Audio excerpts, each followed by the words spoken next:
¿Cuándo procede el proceso competencial? Según el código, básicamente para cuestionar, creo que hay una lámina anterior. No, vamos al siguiente, ¿no? Básicamente para cuestionar ¿qué cosa? Un aspecto negativo y un aspecto positivo.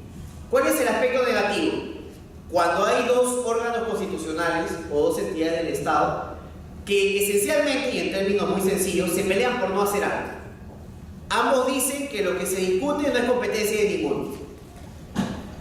También hay conflictos positivos que suelen ser un poco más inusuales, ¿no? Cuando las dos entidades del Estado se pelean porque una competencia les pertenece. Claro, eso de la práctica es decir, a mí no me toca hacer eso, no es mi chamba. Pero también ha ocurrido en la jurisprudencia del tribunal que el conflicto competencial se ha dado entre órganos del Estado que pugnan por regular algo. Quizás el caso más conocido fue el caso relacionado entre el Jurado Nacional de Elecciones contra la ONU. Ambos se peleaban por regular la franja electoral. Así que esa es una clase de conflicto positivo.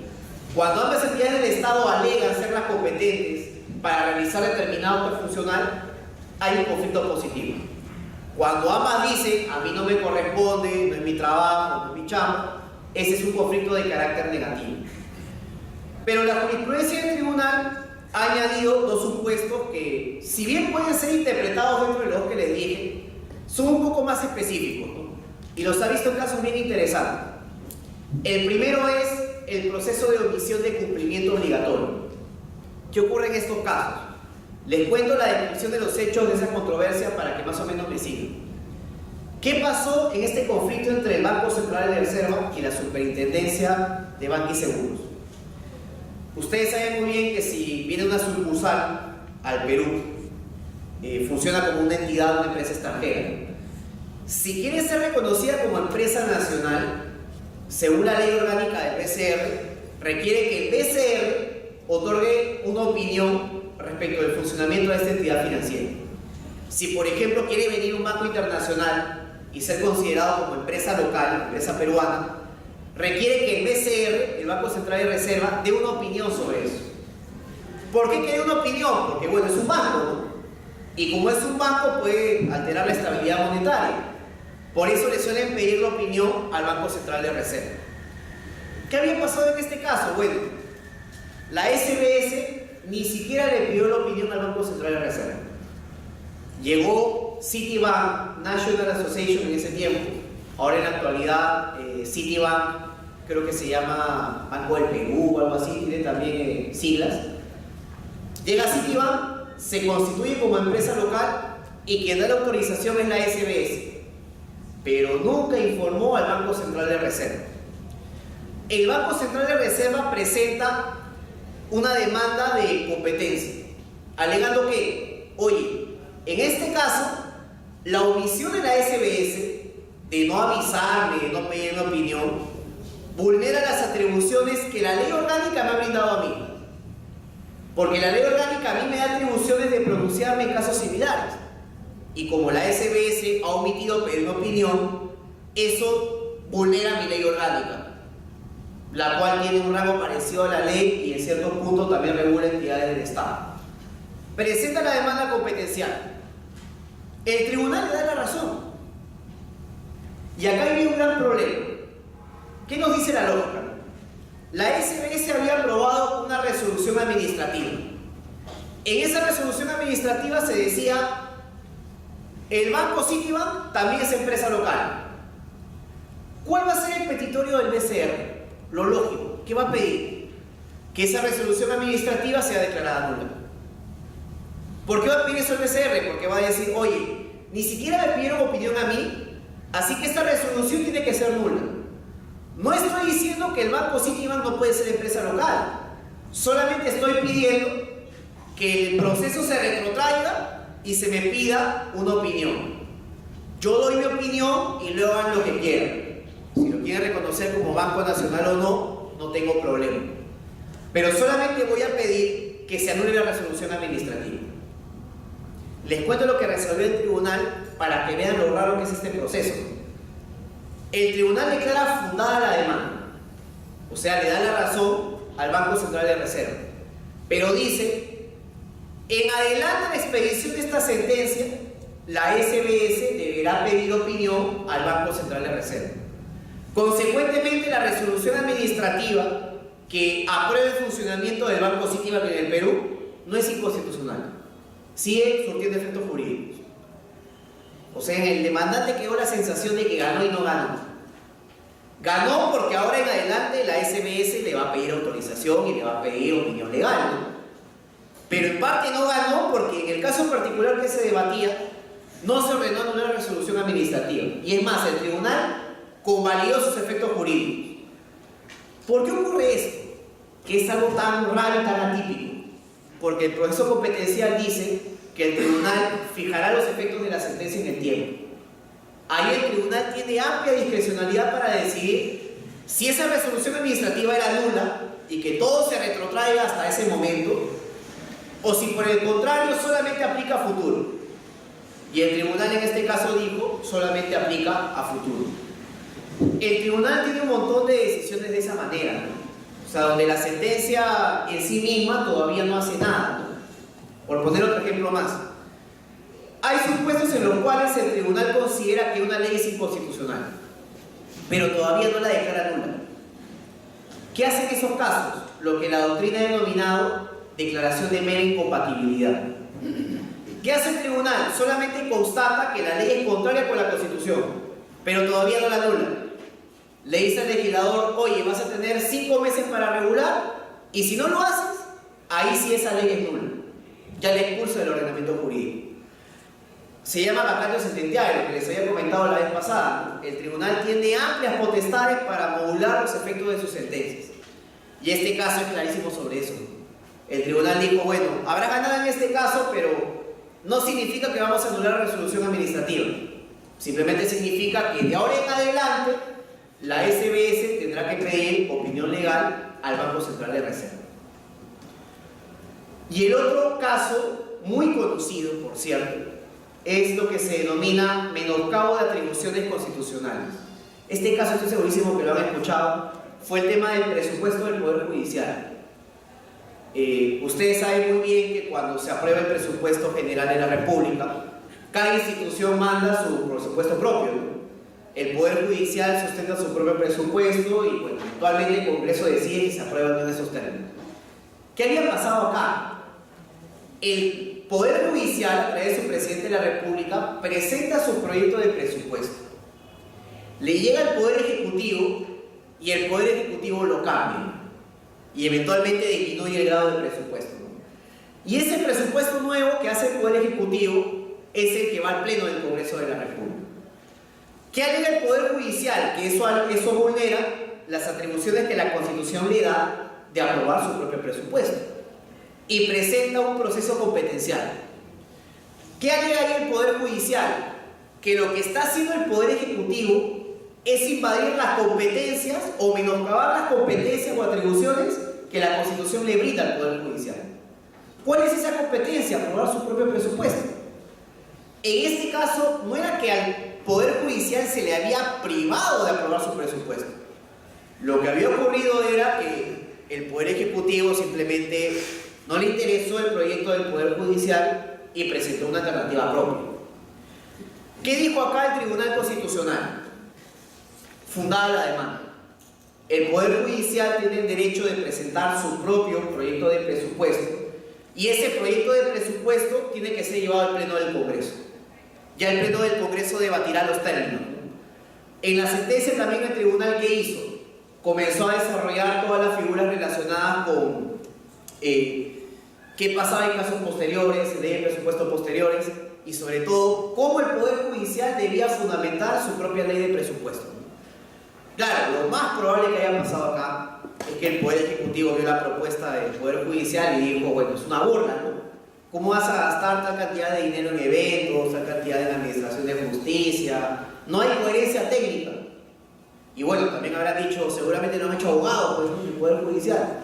Así que mejor, nosotros que somos el órgano técnico del Poder Ejecutivo, nosotros vamos a hacer el presupuesto del Poder Judicial. El tribunal ahí dijo que si bien es cierto el Poder Judicial es el competente para presentar su propio proyecto de presupuesto, tiene que fundamentar técnicamente el tema de los gastos. O Seguramente ahí el tribunal vio que el Poder Judicial había hecho balances que no eran tan coherentes ni tan técnicos, ¿no? O seguramente ponían gastos excesivos. Ya lo demás se debatirá en el Congreso, ¿no? Pero no puede ser alterado por parte del Poder Ejecutivo. Asiente, por favor. Este proceso es conocido en instancia única por el Tribunal Constitucional. En el caso peruano hay que diferenciar los procesos, ¿no? El proceso de cumplimiento, de amparo, de habeas data y habeas corpus es conocido tanto por el Poder Judicial como por el Tribunal Constitucional. Las primeras dos instancias son del Poder Judicial, normalmente juez especializado, luego sala, y cuando en esos procesos la sala declara improcedente o infundada la demanda, se presenta lo que se denomina el recurso de agravio constitucional. Ese recurso de agravio constitucional que permite que el expediente sea elevado al Tribunal Constitucional. Eso ocurre, como les digo, en los procesos de amparo, habeas data, habeas corpus y cumplimiento. Si perdiste en segunda instancia, eras demandante y te declararon improcedente o infundada, presentas recurso de agravio y ese recurso de agravio es aprobado por la sala del Poder Judicial y el expediente es elevado al Tribunal Constitucional. ¿Qué pasa si a la sala del Poder Judicial no le da la gana de otorgarte el recurso de agravio? Ahí se presenta lo que se denomina el recurso de queja. El recurso de queja es interpuesto directamente al Tribunal Constitucional para pedirle a la sala del Poder Judicial que el expediente sea elevado. A veces pasa que el Poder Judicial dice, no te doy recurso de agravio. La Constitución dice claramente que solamente procede el recurso de agravio con demandas improcedentes o infundadas. O sea, si la demanda es improcedente o infundada, así no le gusta al Poder Judicial, el demandante tiene el derecho a que su caso sea visto por el Tribunal Constitucional. La Constitución dice esto: el recurso de agravio procede frente a demandas improcedentes o infundadas. Se entiende relación con la demanda presentada por el demandante. Pero en el Perú, como pasa de todo por lo general, la jurisprudencia del tribunal también ha admitido que demandas fundadas lleguen al Tribunal Constitucional. ¿Por qué dije que antes solamente las demandas improcedentes o infundadas llegan al tribunal? Porque bueno, el demandante perdió. Como perdió, tiene derecho a que su caso sea revisado por el Tribunal Constitucional. ¿Qué pasa si ganó? Se entiende que se han vulnerado derechos y consecuentemente el tribunal no debería conocer el caso. Claro, porque si el demandante ya ganó, si se tutelaron sus derechos, ¿por qué hacer que el tribunal conozca una demanda fundada? Sería más para perjudicar al demandante. Pero ¿qué pasa en el Perú? Ustedes saben muy bien que los extorsionadores, los marcos, tienen un poder tremendo. Así que, ¿qué suele ocurrir?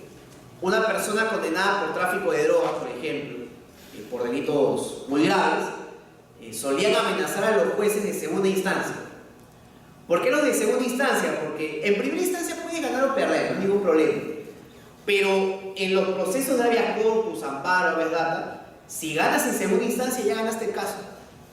Porque ese caso no va a poder ser elevado al Tribunal Constitucional por ser demanda fundada. Así que cuando el caso llegaba en segunda instancia, lo que hacían era cualquier clase de cosas, ¿no? Podían ser actos de corrupción, podían ser amenazas directas contra la vida, contra los familiares de los miembros del Poder Judicial. Así que como estaban coaccionados en varios casos, y en otros no, claramente, declaraban fundada la demanda. Declaraban fundada la demanda a favor del preso por tráfico de drogas y que se haga un nuevo proceso penal. O sea, retrotraer como 5 años de juicio a favor de la persona condenada. Como el Tribunal Constitucional vio varios de esos casos, dijo la situación está fea, ¿no? Pero el gran problema es que como se trata de demandas fundadas, no llegan al tribunal. Y el tribunal no puede corregir nada. Así que para casos de tráfico de drogas, el tribunal dijo que según el artículo 8 de la Constitución, el Estado fomenta una política antidrogas y consecuentemente el tribunal puede conocer de demandas fundadas cuando están relacionadas con tráfico ilícito de drogas. ¿Qué puede ganar una persona en un habeas corpus, ¿no? Para que más o menos se imaginen. Yo vengo siendo procesado 6 años sin sentencia y presento una demanda de habeas corpus porque digo mi proceso está demorando infinitamente, ¿no? La primera jurisprudencia del tribunal que decía algo que era muy disparatado. Decía, si se ha violado el plazo razonable y te vienen procesando como 6 años, fundada la demanda y el proceso archiva. O sea, eras hasta irresponsable penalmente hablando. Y eso no tenía sentido, ¿no? Porque una cosa es que se demore tu juicio y otra cosa es si eres declarado culpable o inocente. Son dos casos completamente distintos. Luego el tribunal corrigió su jurisprudencia y dijo, ya, si tienes 6 años sin sentencia, lo que va a ocurrir va a ser lo siguiente. Fundada la demanda, le doy 2 meses al Poder Judicial para que pida sentencia y luego notifico a la Oficina de Control de la Magistratura. ¿Para qué? Para que procesen a los jueces que se demoraron, que es algo mucho más lógico, mucho más entendible. Así que convenía que el tribunal se pronuncie en estos casos, porque las salas lo que hacían era excluir el proceso de los responsables, ordenar nuevos juicios, ordenar nuevos procesos, y ellos estaban felices, pues, porque por el paso del tiempo hasta podían prescribir el caso. Así que no había ningún problema con que el juicio se demore. Ahí el tribunal dice, las demandas fundadas también llegan al Tribunal Constitucional. Y también lo dijo en caso de terrorismo, caso de tráfico de drogas y caso de terrorismo. ¿Qué pasa en el caso de terrorismo? El líder del MRTA, se me ha olvidado su nombre, Víctor Polay Campos, pedía traslado de prisión, quería estar en una prisión para reos comunes. Presentó un habeas corpus y fue declarado fundado por la sala del Poder Judicial. Así que se le iba a trasladar a una cárcel un poco más tranquila. El procurador del Poder Judicial dijo, eso es una desgracia, ¿no? ¿Cómo a él lo vamos a poner en una cárcel con delincuentes de robo o de hurto? No tiene sentido. Presentó un recurso de agravio por una demanda fundada y el tribunal lo aceptó. Y dijo que el pedido de Polay Campos era infundado. Así es que el caso sube al tribunal normalmente para que pierda. Porque el tribunal no va a conocer en vano una demanda fundada. Va a conocer la demanda fundada para convertirla en infundada. Eso va a ocurrir en la práctica, ¿no? Por eso el tribunal al final dijo, en los recursos de agravio podemos también conocer, en caso de terrorismo y tráfico de drogas, por demandas fundadas. En cambio, en el proceso competencial, en la acción de inconstitucionalidad y en la acción popular, no existe recurso de agravio. En lo que es el proceso competencial y el proceso de inconstitucionalidad, conoce el tribunal en instancia única. La demanda es presentada directamente al Tribunal Constitucional. Cuando se trata del proceso de acción popular, donde se imputan normas infralegales, la demanda se presenta ante la Sala Superior del Poder Judicial y en apelación puede conocer la Corte Suprema de Justicia. Ahí no interviene el Tribunal Constitucional. Es el único proceso en el cual no interviene el Tribunal Constitucional, el proceso de acción popular. Ahí solo interviene el Poder Judicial. Pero en el competencial y en la acción de inconstitucionalidad, en instancia única interviene el Tribunal Constitucional. Acá está lo que les había comentado, ¿no? Este conflicto o esta demanda de competencia, ¿para qué sirve?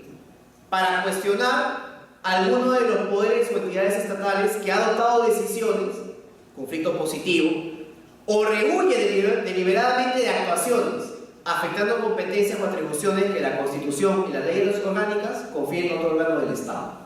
O sea, acá se establece la procedencia, ¿no? Cuando una entidad estatal adopta decisiones que afectan a otro órgano del Estado, concretamente sus competencias asignadas por la Constitución, o simplemente pues que rehuye, no quiere hacer nada, y ese no hacer nada afecta atribuciones que la Constitución y las leyes orgánicas le han dado a otro poder del Estado. Acá hay un gran problema en la jurisprudencia del tribunal. Acá se dice Constitución y leyes orgánicas. La pregunta del millón era, ¿qué pasa cuando son leyes ordinarias o leyes simples? Para eso el tribunal tenía que responder una pregunta un poco quietante. ¿Una ley ordinaria puede modificar una ley orgánica? En principio no. En el caso del Jurado Nacional de Elecciones con la OPE, una ley ordinaria había modificado una ley orgánica. Así que el demandado lo que decía era algo muy sencillo, ¿no? Acá no hay una ley orgánica, consecuentemente no puedes presentar el proceso competencial, que solo procede frente a leyes orgánicas o normas constitucionales.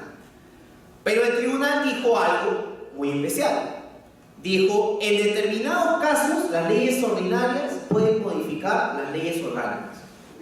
¿Cuándo? Cuando no se afecte competencias o atribuciones del Estado o de los órganos del Estado. Como ustedes saben muy bien, las leyes orgánicas ¿para qué sirven? Para regular las atribuciones y competencias de organismos del Estado. y para otros supuestos que la Constitución regula. ¿Qué dijo el tribunal ahí? Si tú modificas un artículo de la ley orgánica que no se refiera a las competencias o a las atribuciones o a las funciones de los órganos del Estado, lo puede hacer una ley ordinaria. No hay ningún problema. No se requiere en esos casos una ley orgánica. Así que el tribunal ha admitido en esos supuestos la presentación también de demandas. Y algo que suele pasar también muchísimo es que las municipalidades se pelean ante el Tribunal Constitucional por el tema de límites territoriales. Dicen, oye, a mí me toca este porcentaje de terreno, tú te lo has agarrado, tu Ceregramo está por ahí, tú te llevas los predios más caros y varias cosas más, ¿no? El tribunal ya ha dicho en jurisprudencia constante, una de ellas es el 4/2013, que el conflicto de competencias no sirve para examinar demarcaciones territoriales. Porque lo que dice el tribunal es, esa no es mi atribución según la Constitución. O sea, si yo como tribunal me pongo a decidir cuáles son los límites territoriales, nos volvemos locos, ¿no? Porque sobre todo va a decidir un órgano que no es técnico. O sea, ¿cómo el Tribunal Constitucional puede regular cuáles son los límites de una provincia o un distrito, ¿no? El tribunal ha considerado que el órgano competente es el Poder Ejecutivo. Así que no tiene nada que hacer en esa clase de controversias. La siguiente, por favor. En el proceso competencial, y esto por favor me interesa mucho que quede claro, en el proceso competencial sí proceden las medidas cautelares. Yo les había dicho que en la inconstitucionalidad no proceden medidas cautelares, al menos en el caso peruano, pero sí procede en los procesos competenciales, lo cual es algo sumamente contradictorio, porque yo entiendo que no proceda en los procesos de inconstitucionalidad porque uno dice, ¿cómo vamos a paralizar una ley del Congreso? ¿Cómo vamos a paralizar un reglamento determinado del Congreso? Pero el código dice que en los procesos competenciales uno puede solicitar la suspensión de la disposición que genera el conflicto. Y esa disposición normalmente está en una ley o en la ley orgánica. O sea, no hay incoherencia. En los procesos competenciales sí puedes presentar medidas cautelares, sí puedes pedir la suspensión de la disposición. Esto es, que no sea aplicado en lo que dura el proceso, pero por otro lado, en el proceso de inconstitucionalidad no puedes presentar medidas cautelares. Aquel caso más conocido, que fue hasta cierto punto chistoso, fue el tema relacionado con la homologación de las remuneraciones de los magistrados del Poder Judicial. ¿Qué había ocurrido? Un problema bien conocido, ¿no? Los magistrados de la Suprema les elevaron el sueldo. Lo lógico es que si elevan a los supremos, porque el sueldo está asignado de esa manera, también le van a elevarle a los superiores, también a los especializados, y así infinitamente, ¿no? Y es más, los miembros del Ministerio Público deben ganar igual que los del Poder Judicial. O sea, se da toda una cadena, ¿no? Si le aumentas al Supremo, tienes que aumentarle al superior, al especializado y al juez de paz. Pero aparte, también tienes que homologar con los miembros del Ministerio Público. ¿Qué había ocurrido en el Perú? Bueno, le habían aumentado a los supremos, pero no le habían aumentado a los que venían abajo, ¿no? O sea, el superior, el especializado, el mixto, el paz letrado, todos ganaban igualito. Los del Ministerio Público también ganaban igual. ¿Qué presentaron los miembros del Poder Judicial? Y fue algo bien curioso, lo que se llama proceso de cumplimiento. ¿Por qué de cumplimiento? Porque la ley de manera muy clara decía, imaginemos, ¿no? Un magistrado de la Corte Superior obligatoriamente gana el 80% de lo que gana un magistrado de la Suprema. Un juez especializado obligatoriamente gana el 70% de lo que gana un magistrado de la Suprema. Y lo lógico es que si le aumentas el sueldo al miembro de la Corte Suprema, la lógica consecuencia es que los porcentajes aumenten. Y también tengas que pagarle a los miembros de la Corte Superior, juez especializado y los del paz letrado. Así que en el proceso de cumplimiento, que según el código sirve para exigir el cumplimiento de una ley, magistrados, la Asociación de Magistrados del Perú, presenta la demanda de cumplimiento ante un juez también.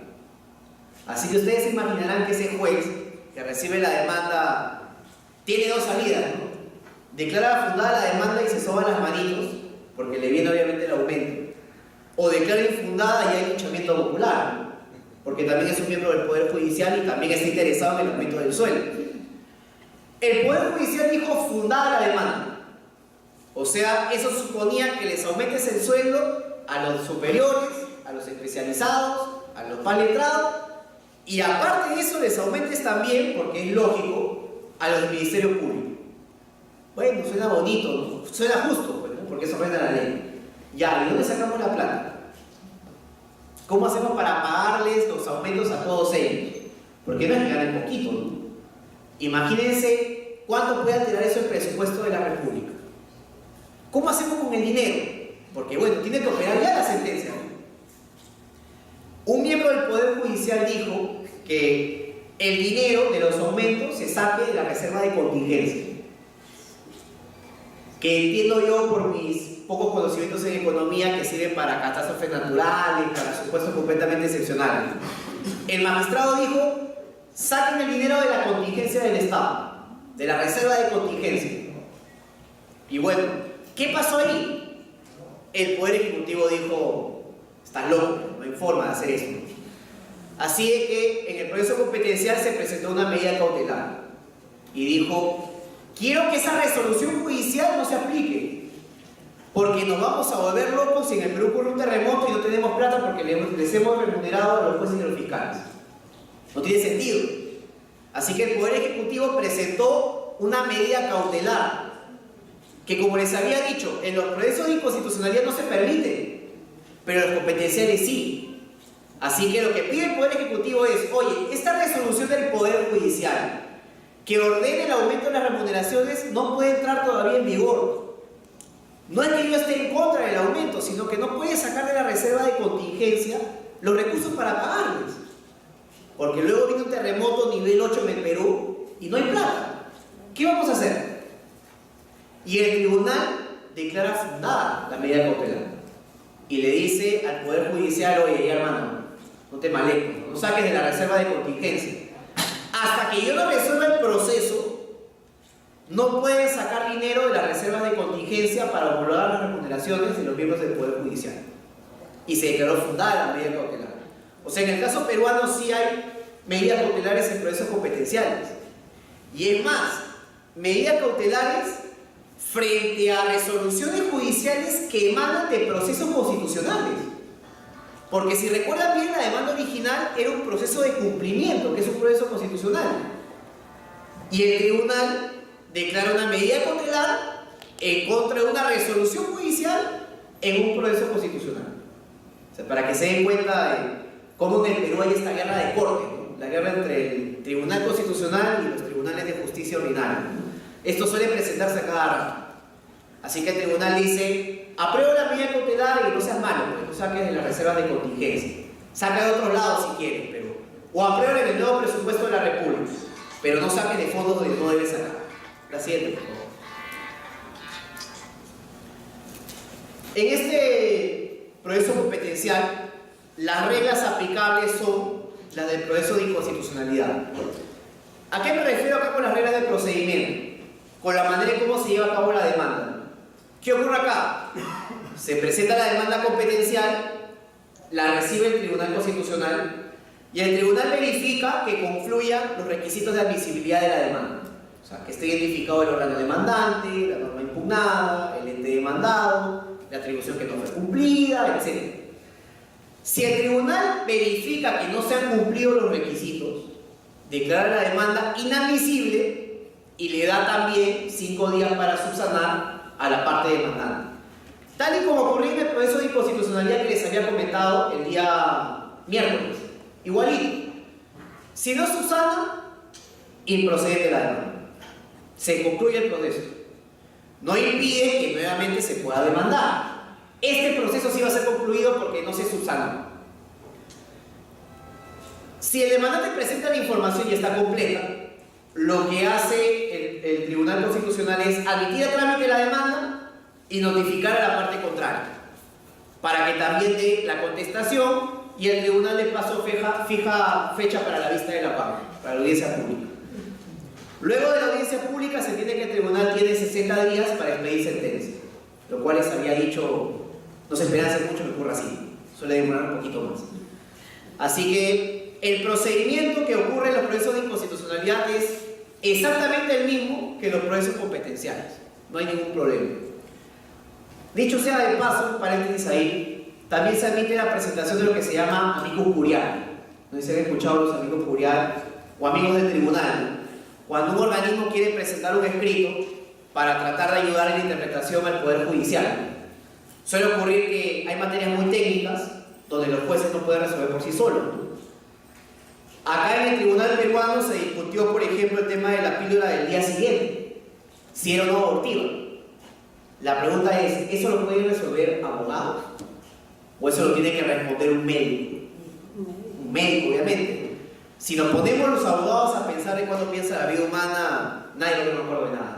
Si bueno, para mí empieza desde el momento mismo de la concepción, para mí hay ideas cristianas que dicen, creo que al 15º día de la concepción, porque ahí se implanta el alma, para mí cuando hay implantación en el útero, o sea, hay varias teorías, ¿no? Y los abogados somos expertos en ser tercos y en discutir eternamente. Quien da una respuesta ahí definitiva es la ciencia. Así lo que hace el tribunal en esta clase de casos es pedir un amicus curiae para que un órgano técnico como el Colegio Médico del Perú o la OMS dé una opinión y diga si es o no abortivo. El gran problema es que en el caso peruano, los amicus curiae, según el reglamento normativo del tribunal, solamente proceden si el tribunal los pide, lo cual para mí es un despropósito, ¿no? O sea, si ustedes son miembros del Colegio Médico del Perú y se enteraron del caso en la prensa y dijeron, amigos, hay que llegar al tribunal, vamos a hacer un informe técnico, se lo presentamos al tribunal para que lo valore. Se matan 3 meses o 2 meses haciendo su informe técnico, bien respaldado, documentado, amanecidas, lo presentan al tribunal y el tribunal, ¿por qué ha ocurrido así? Dice, y procede el amicus. ¿Pero por qué? Porque no te hemos llamado. No te hemos pedido tu opinión. La pregunta es, ¿pero qué cuesta recibir el informe y valorarlo? Eso no significa de que sea un alegato, no significa que sea prueba en el proceso, no, es solamente una ayuda al tribunal para que tome a bien en cuenta para resolver mejor. Porque si no le pides ayuda al órgano técnico, ¿qué va a resolver el tribunal? En el caso privado, como les digo, el reglamento normativo dice el tribunal te tiene que llamar. Y han habido casos donde, como el tribunal te llamó, improcede el amicus. O sea, lo que te mataste haciendo no sirvió de nada. Pero han habido casos, eso sí, donde el tribunal ha admitido los escritos. Un caso bien conocido fue en la ley antitabaco, donde el tribunal tenía que examinar si las prohibiciones actuales de fumar eran o no constitucionales. Ustedes saben muy bien que ahora, por ejemplo, en los centros educativos no puedes fumar, ni siquiera en los patios. Ahora tienes que salir, tienes que irte a la calle para poder fumar un cigarro. Hay una prohibición a nivel legal de eso.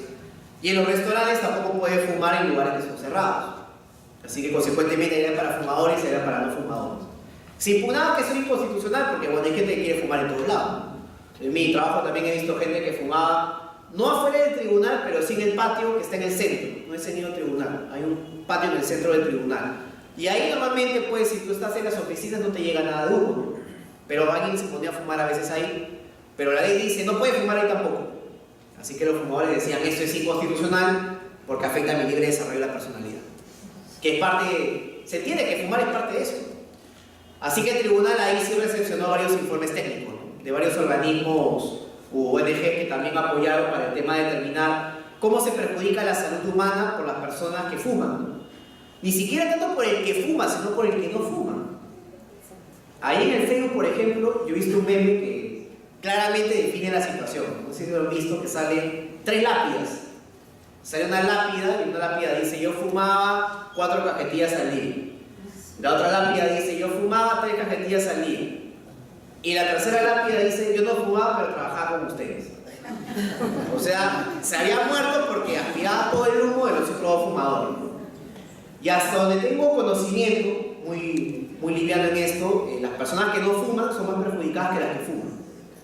Así que los impedimentos de fumar en determinados lugares el tribunal estimó que eran constitucionales.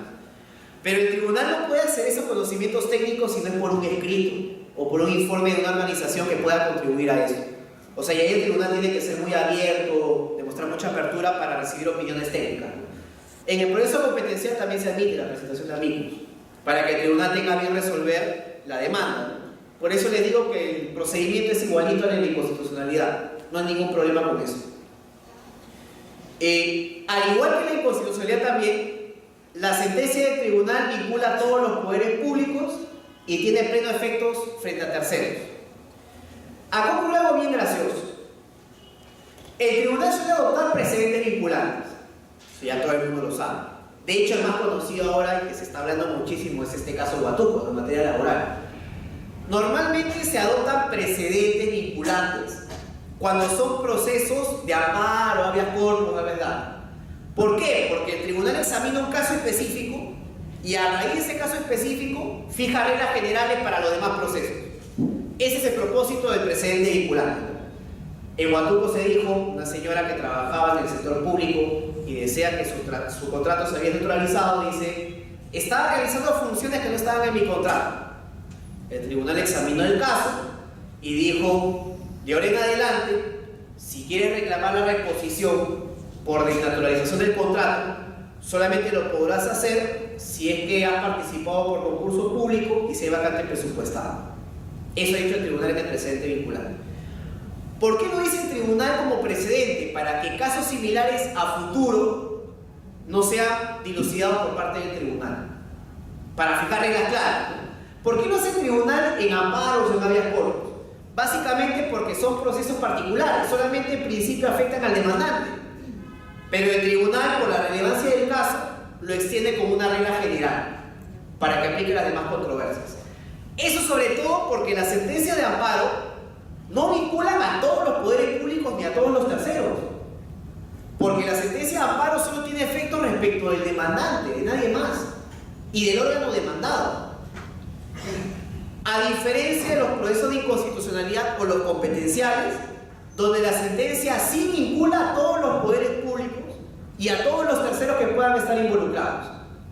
Por eso la pregunta del millón era, en los procesos de inconstitucionalidad y en los competenciales, ¿requiere fijar precedentes vinculantes?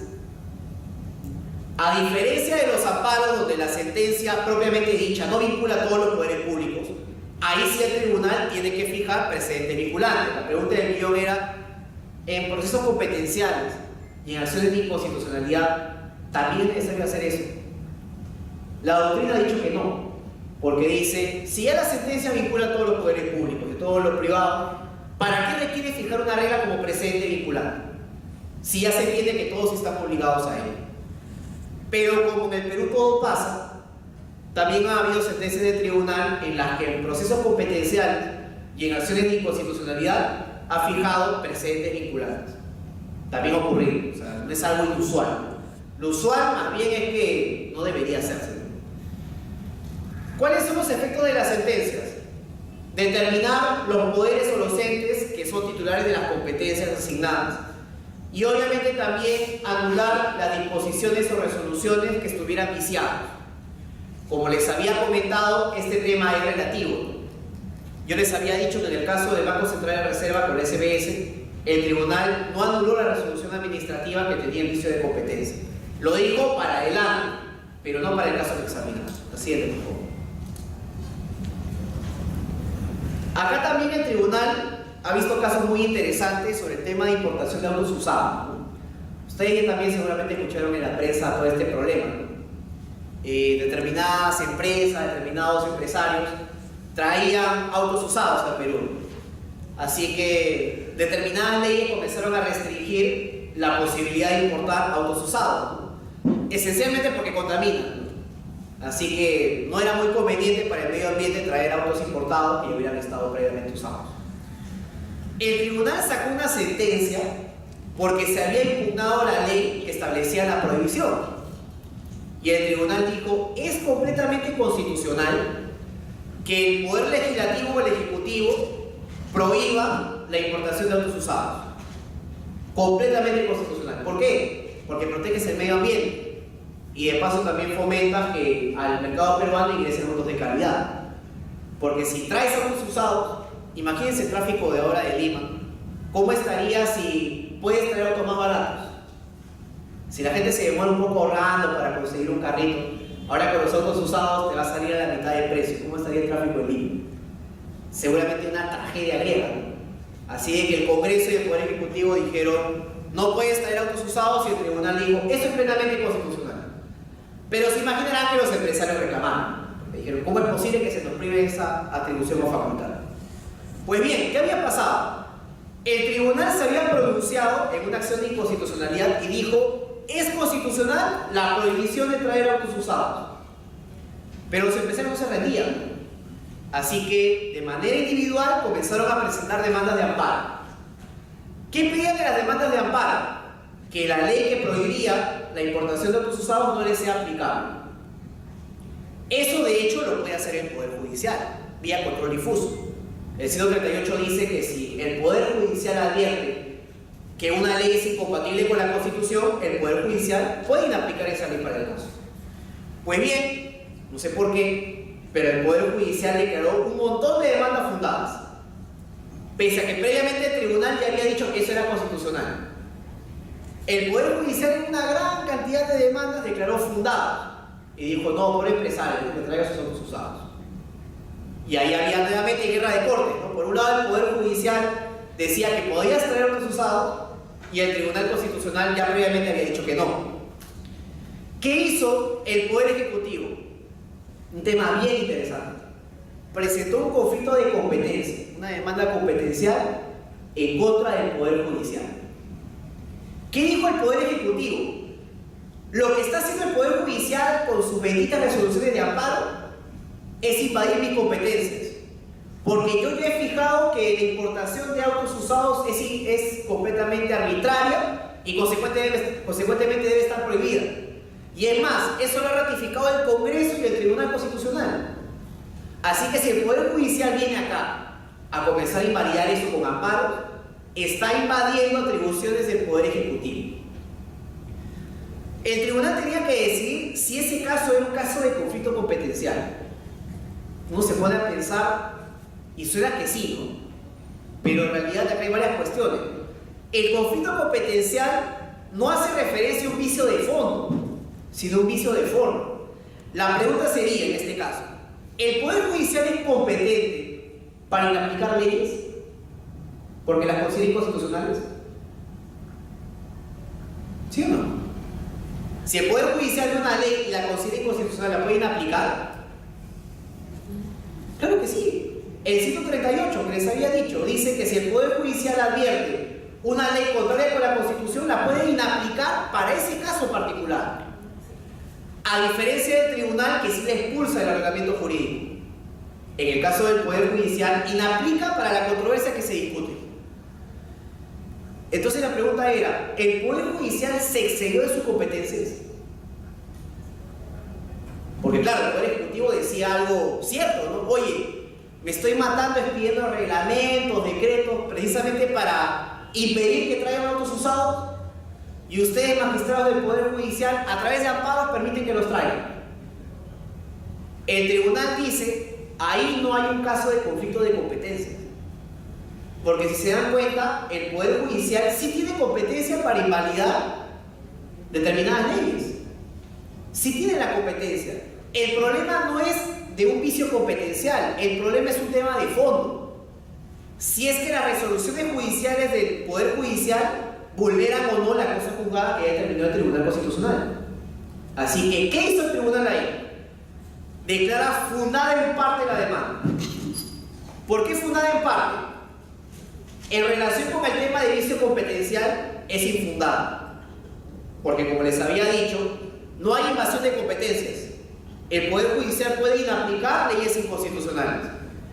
Pero el tribunal sí dijo: ya, tampoco se pasen de palomilla. Yo ya he dicho que esto es constitucional y ustedes no pueden ordenar a través del amparo que se puedan traer autos usados. Así que el tribunal dijo que en ese extremo la demanda sí era fundada. Algo muy raro, ¿no? Porque no sé si técnicamente era fundada, pero el tribunal, para facilitarle la labor al Poder Ejecutivo, dijo: la demanda es fundada y consecuentemente está bien la importación de autos usados. En esta clase de sentencias, ¿qué también hace el Tribunal Constitucional? Anula todas las resoluciones judiciales que hubieran, por ejemplo, permitido la importación de autos usados. Ya el tribunal lo ha hecho. Hacía, con nombre y apellido, anulaba todas las resoluciones judiciales. Y si ven esta sentencia, anula como unas 30. ¿Qué ha dicho el Poder Ejecutivo? El Poder Ejecutivo no podía ir y así todo bacán decir: oye, por si acaso acá el Poder Judicial me está anulando mis decisiones a través de amparos. y no presenta ninguna prueba. ¿Qué hizo obviamente el Poder Ejecutivo? Comenzó a sacarle copia a todas las sentencias del Poder Judicial y las anexó como prueba. Así que el tribunal, como vio todas esas resoluciones judiciales, lo que hizo fue todas ellas declararlas nulas. Todas ellas declararlas nulas. O sea que el tema de la cosa juzgada, todo eso ya no importaba. Esas sentencias se entendía que habían sido emitidas de manera completamente contraria a una sentencia del Tribunal Constitucional. Otro apunte más. Según el Código Procesal Constitucional, la sentencia de inconstitucionalidad tiene dos efectos. Primero, si el tribunal declara infundada la demanda y dice que la ley es constitucional, ¿eso qué genera en la práctica? Que el Poder Judicial está impedido de hacer control difuso. O sea, sería incoherente que el tribunal diga la ley de importación de autos usados es constitucional y que a los 2 días, en un amparo, el Poder Judicial le diga es inconstitucional. Y eso ha pasado en el Perú, por eso les digo. Pero el código dice, si el tribunal expide sentencia y dice infundada la demanda, luego el Poder Judicial no puede hacer control difuso. Tiene que seguir la sentencia del tribunal y declarar que el proceso tiene que ser declarado también como infundado. Si la demanda es fundada, la ley inmediatamente es expulsada del ordenamiento jurídico, ni mayor vuelta que dar. El gran problema que ha existido en el tribunal es qué pasa cuando son leyes penales. Yo les había comentado la otra vez que el Congreso en algún momento había aprobado la ley que decía que los chicos entre 14 y 18 años no daban consentimiento en materia sexual. ¿Se acuerdan? Sí. Ahí se presentó un problema del millón. Yo les había dicho que en el Poder Judicial había telenovelas mexicanas, ¿no? La chica decía, yo lo amo, no fue en contra de mi voluntad, y el chico que tenía 19 años decía, yo también la amo, y eso no importaba porque era menor de 18 años, su consentimiento no vale, según la ley penal. Luego el Poder Judicial y el Tribunal Constitucional dice que eso afecta el libre desarrollo de la personalidad y que es incoherente que en el caso peruano te puedas casar siendo una persona de 14 años pero no puedas tener relaciones sexuales. Completamente incoherente. La pregunta que todo el mundo se hizo es, ¿qué hacemos con las personas ya condenadas? Porque el tribunal puede decir, mira, los casos que están en trámite, libéralos. Si son entre 14 y 18 años y son personas que se nota que tuvieron consentimiento en la relación sexual, puedes liberarlos. Pero la pregunta es, ¿qué hacemos con los que ya fueron condenados y están en cárcel cumpliendo pena? El tribunal podría ordenar que se anulen todos esos procesos. Es un tema muy polémico, ¿no? Claro, la justicia nos dice que debería hacerlo, ¿no? Porque son personas encarceladas de manera arbitraria. Pero el tema de la seguridad formal le suele decir al tribunal no puede reabrir procesos ya fenecidos. Eso se dice en el código. O sea, el proceso de inconstitucionalidad no revive procesos ya fenecidos o culminados. Así que la gran pregunta sería, bueno, entonces ¿qué tiene que hacer? Reclamar y quedarse purgando sus 15 años de cárcel. Es un tema muy polémico, pero el tribunal dijo, el código nos dice que las sentencias del tribunal no reviven procesos ya muertos. Nos puede servir para los que están en trámite, pero no para los que ya fueron concluidos. Porque si no sería un gran problema porque se podrían abrir juicios de seguramente hace 15, 10 años o 20 años. Así que el tribunal, por orden del legislador y siguiendo un tema de seguridad jurídica, dice, para los casos ya cerrados, no se pueden aplicar los efectos de la sentencia. Por más que parezca injusto, obviamente en esta clase de controversia. Acá está lo que les había comentado, ¿no? La expedición de resoluciones judiciales contrarias a decretos legislativos que regulan la prohibición de importar autos usados no es un vicio de competencia, es un vicio material. Vicio material, ¿por qué? Porque la sentencia inobservó precedentes vinculantes y sentencias sobre el fondo del Tribunal Constitucional. Y eso no se reclama en el proceso competencial, se reclamará, por ejemplo, en el proceso de amparo. Claro, imagínense el siguiente escenario. Soy empresario y digo, esa ley es una payasada. ¿Cómo me pueden impedir traer autos usados para venderlos? Acción de amparo. El Poder Judicial declara fundada la demanda. La jurisprudencia del tribunal ha permitido lo que se denomina el amparo contra amparo. O sea, si el primer amparo fue emitido inobservando precedentes vinculantes del tribunal, el tribunal ha dicho que es válido que el demandante presente un nuevo amparo contra el primer amparo resuelto. Se permite en la jurisprudencia del tribunal, no ha sido inusual tampoco. También procede el amparo contra resoluciones judiciales. Así que el tribunal dijo, bueno, yo entiendo que este tema de proceso competencial no nos queda muy claro todavía. Así que, si quieres hacer un reclamo similar, la vía idónea no es el proceso competencial, sino el proceso de amparo. Presenta tu demanda de amparo contra amparo, que llega al tribunal y nosotros como tribunal anulamos la sentencia del Poder Judicial. Pero eso no lo puedes hacer por esta vía. Ya hay mecanismos que la jurisprudencia del tribunal ha delimitado. La siguiente, por favor. Acá está lo que les había dicho. Proceden las medidas cautelares y de hecho el tribunal también tuvo otra oportunidad de pronunciarse sobre el tema. También ustedes recordarán estas leyes sobre casinos y tragamonedas, donde se establece este seguimiento único que hacen los ministerios para ver cómo se desenvuelven los casinos, ¿no? Para ver el tema de si hay o no estafas, cómo se comporta la gente en los casinos y esas cosas, ¿no? Pasó exactamente lo mismo. Presentaron una demanda de inconstitucionalidad, el tribunal dijo, es constitucional que se fiscalice lo que hacen los casinos y tragamonedas, porque bueno, yo no he ido para allá, pero por lo que me han contado pasa de todo. Y es más, también suele pasar que incluso las máquinas estén adulteradas. Así que es constitucional que el Poder Ejecutivo establezca mecanismos de fiscalización para los casinos y tragamonedas. Pero nuevamente, vuelve la burra al trigo, ¿no? Los empresarios, a través de amparos, comienzan a ganar inaplicaciones para que esa ley que establecía el sistema de monitoreo no les sea aplicable a ellos. Y nuevamente el caso llega por través del proceso competencial al Tribunal Constitucional y nuevamente el tribunal declara fundada en parte. El problema no es en sí un vicio competencial, porque el Poder Judicial, y esto quiero que quede claro, sí puede inaplicar leyes inconstitucionales. El problema no es de competencia, sí es atribución del Poder Judicial hacer eso. El problema es un tema de fondo. El problema se relaciona con que eso no constitucional, el tema relacionado con establecer fiscalización a los casinos y tragamonedas. El tribunal dijo que sí. Así es que en este proceso competencial, que es el 002-2013, de pasito el tribunal anula nuevamente todas las resoluciones judiciales que habían dado la razón a los empresarios en demandas anteriores. Así de que la cosa juzgada es algo muy relativo. Se entiende en general que una persona que ha ganado en segunda instancia tiene cosa juzgada. Se entiende que esa decisión en principio es inalterable, pero el tribunal ha hecho referencia a lo que se denomina la cosa juzgada constitucional. ¿Qué es la cosa juzgada constitucional? La sentencia por sí misma es cosa juzgada, pero para hacerlo de manera constitucional tiene que haber sido expedida respetando las sentencias, la Constitución y también los principios que ha implicado el Tribunal Constitucional y su jurisprudencia. Si eso ha sido inobservado, no hay cosa juzgada técnicamente dicha.